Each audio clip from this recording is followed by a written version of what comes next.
د اپریل پر 21مه چې په سریلانکا کې پر کلیساګانو کم بریدونه سوي وو، په هغوی کې یوه کورنۍ داسې وه چې اوس یې یوازې یوه میرمن پاته سوې ده.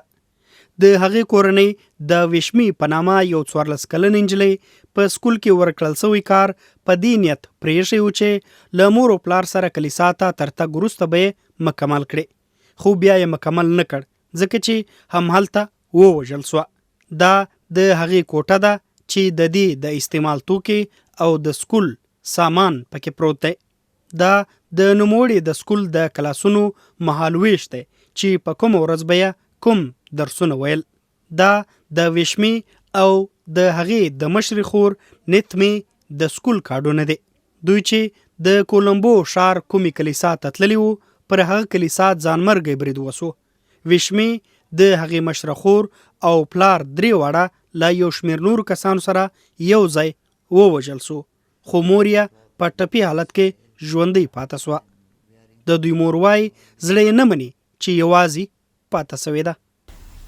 مට وچන වලින් ඒක පෙරලන්න බෑ. زه دا په الفاظو کې نشم بیانولی چې هغه وخت ما څه فکر کاوه. زما چې څه په یاد دي هغه دا دي چې ما د خپلې کشرۍ لور پیزار او د مشرۍ لوی پړونی اخیستی و. په ټول روغتون کې مې د لیونۍ غوندې منډې وهلې.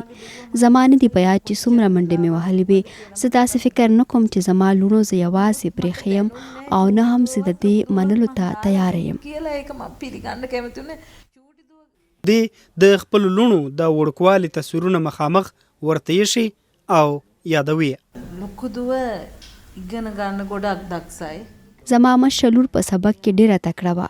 هغې غوښت چې ډاکټره شي. هغه په معلوماتي ټکنالوژۍ کې هم ډیره ښه وه.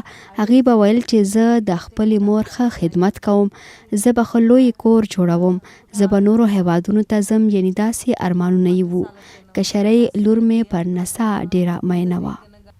رویټرز خبري اژانس لیکي چې د سریلانکا د تعلیم وزارت وایي هلته به سکولونه له راتلونکي اونۍ بیا پرانیستل سي، خو د ویشمي او د هغې د خور د ټولګي نور زده کوونکي به دا دوې خوندې بیا ونه ویني.